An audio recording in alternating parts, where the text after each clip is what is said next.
On the morning of the 78th day of the Iran war, a tanker carrying Kuwaiti crude oil stopped moving. Not because of mechanical failure, not because of weather, because the crew received a warning from the Islamic Revolutionary Guard Corps Navy that the waters ahead were contested. The tanker turned around. Its cargo, 2 million barrels of oil destined for Asian markets, sat idle while the world's most critical energy corridor held its breath. That is what finger on the trigger looks like from the outside. Not a speech, not a statement issued through a foreign ministry. A tanker that stopped moving and a crew that decided the risk of continuing was not worth taking. From the inside, it looks considerably more dangerous. This week, American military and intelligence officials briefing congressional committees used language about the current phase of the Iran conflict that has not appeared in any public statement since the operation began on February 28th. They described it as the most kinetically active period of the campaign, the most tactically unpredictable, and the most likely, in their professional assessment, to produce an incident that neither side planned for, but that neither side would be able to walk back from. They called it, in the language of people who choose their words precisely because the words matter, the deadliest phase. They were not referring only to the airstrikes, they were referring to something more dangerous than airstrikes. They were referring to what happens when two armed forces have been in sustained contact for nearly 80 days, when both sides are operating under compounding domestic pressure, when the margins for miscalculation narrow with each passing week, and when Iran, by every available intelligence assessment, still holds capabilities it has deliberately chosen not to deploy. That last point is the one that nobody in Washington is discussing with the clarity it deserves. And it is the one that most directly explains why the phrase finger on the trigger is being used now in week 11 when it was not used in week 2 or week 5 or week 8. So let us start there. When the United States and Israel launched coordinated strikes on Iranian nuclear and military infrastructure on February 28th, the opening phase of the campaign focused on 3 target categories: enrichment facilities at Fordow, Natanz, and Parchin, ballistic missile production and storage sites, and command and control nodes connecting the Islamic Revolutionary Guard Corps to its operational units. The strikes in the first 10 days were real in their damage. American and Israeli air power did what American and Israeli air power does at the opening of a campaign. It degraded specific, visible, mapped targets with precision and speed. What the campaign planners could not fully account for was what Iran had spent years preparing for the day after those strikes. Iran's military doctrine is not built around matching American air power in a conventional exchange. Iran knows it cannot win that exchange and has known it for decades. What Iran's doctrine is built around is the ability to impose costs, sustained, asymmetric, economically damaging, politically poisonous costs on any adversary that chooses to engage it militarily. Costs that do not peak in the first week and then decline. Costs that accumulate. Costs that land not on military targets, but on the economies, the energy supplies, the domestic political situations, and the alliance structures of the countries doing the attacking. The Strait of Hormuz is the primary instrument of that doctrine.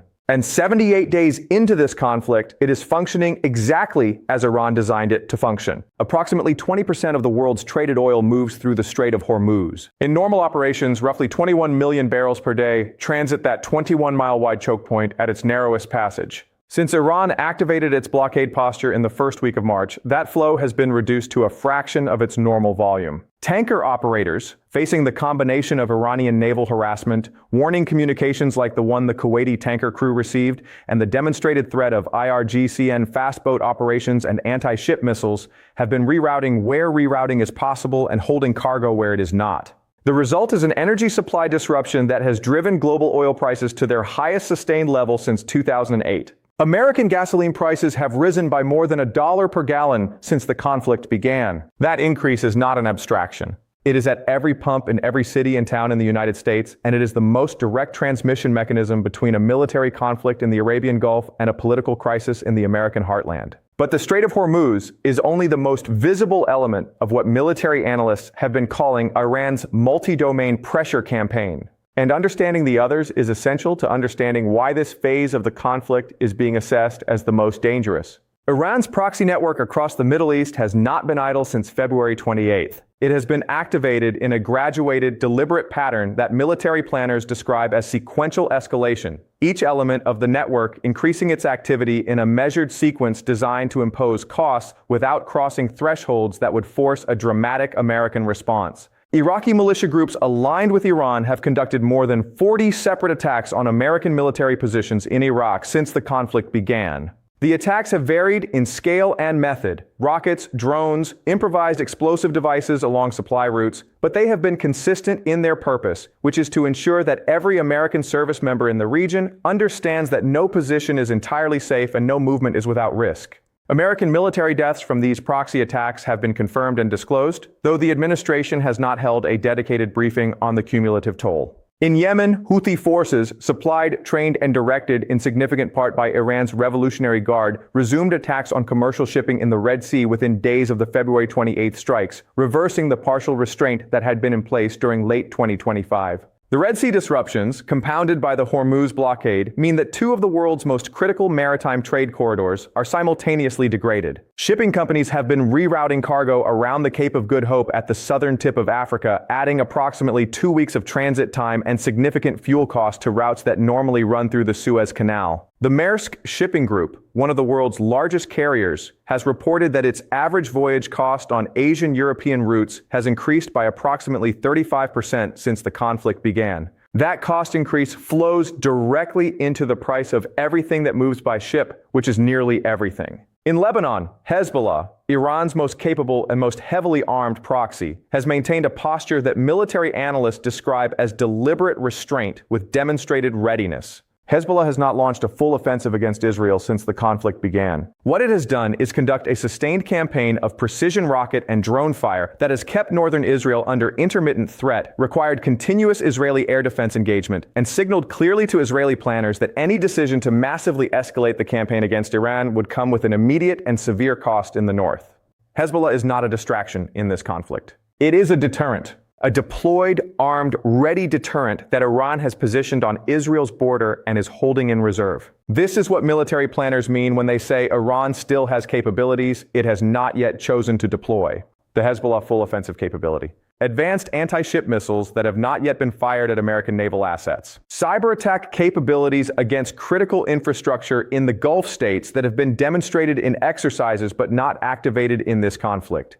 Ballistic missiles with ranges and payloads beyond what has been used so far. Iran has been running this conflict at a level it can sustain, not at the level it could escalate to. And the fact that American and Israeli military planners know what Iran is holding back is precisely why the current phase is being called the most dangerous. Because finger on the trigger in military terms does not mean the same thing as about to fire.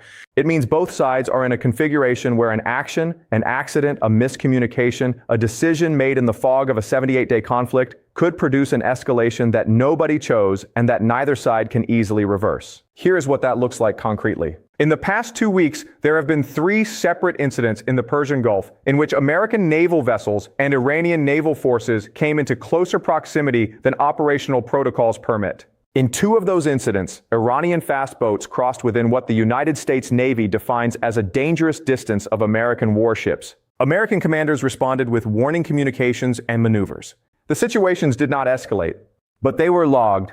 They were briefed up the chain of command. And they represent exactly the kind of interaction that, in the compressed, high-pressure environment of an 11-week military conflict, carries the potential to produce an outcome that was never authorized by either government. The congressional briefings this week also address something that has received almost no coverage in American media, despite its strategic significance. Iranian nuclear enrichment did not stop when the war began. Before February 28th, Iran had enriched uranium to approximately 60% purity, well above the JCPOA limit of 3.67% and approaching the 90% level required for weapons-grade material. American strikes targeted enrichment facilities in the first days of the campaign. Those strikes caused real damage and disrupted operations at specific sites. But Iran's enrichment program, like its military structure, had been dispersed and hardened over years in anticipation of exactly this scenario. IAEA monitoring in Iran ceased when the conflict began. The agency has had no access to Iranian facilities since March 1st. American intelligence officials told congressional overseers this week that they cannot currently verify with confidence what Iran's enrichment program is doing.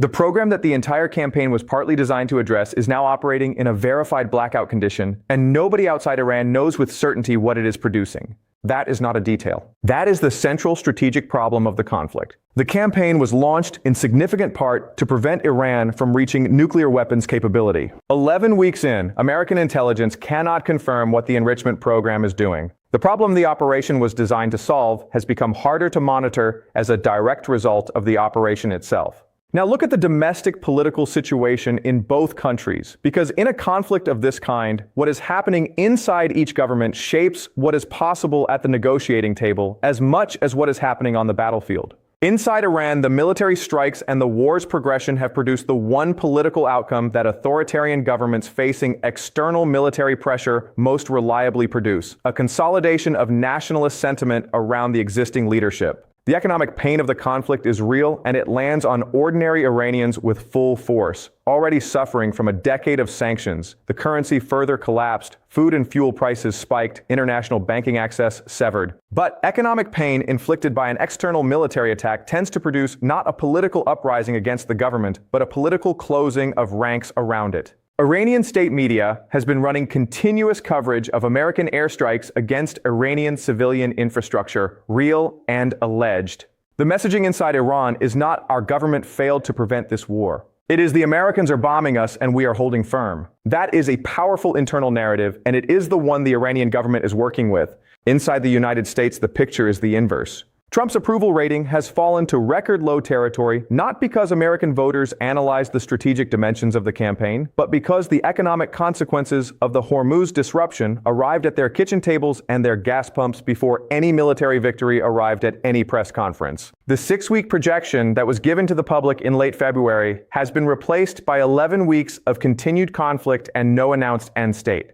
The administration is not holding regular briefings on campaign progress. Senior officials who were publicly confident in March have adopted a more cautious public posture that experts read as an acknowledgement that the operational reality is more complicated than the initial framing allowed.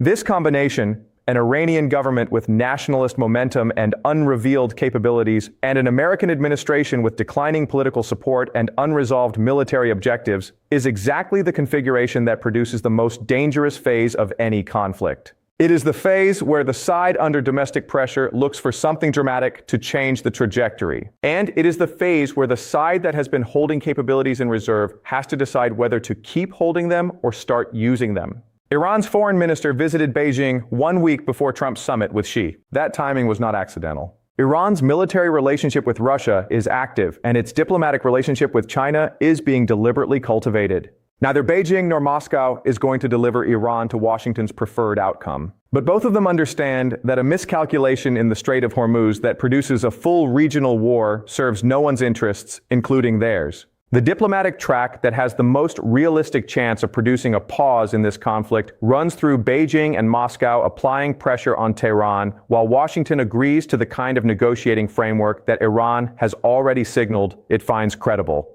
a return to the diplomatic architecture of the agreement that existed before 2018. Whether that path is available depends on decisions being made right now in the 78th and 79th and 80th days of a conflict that was supposed to be over by the 42nd.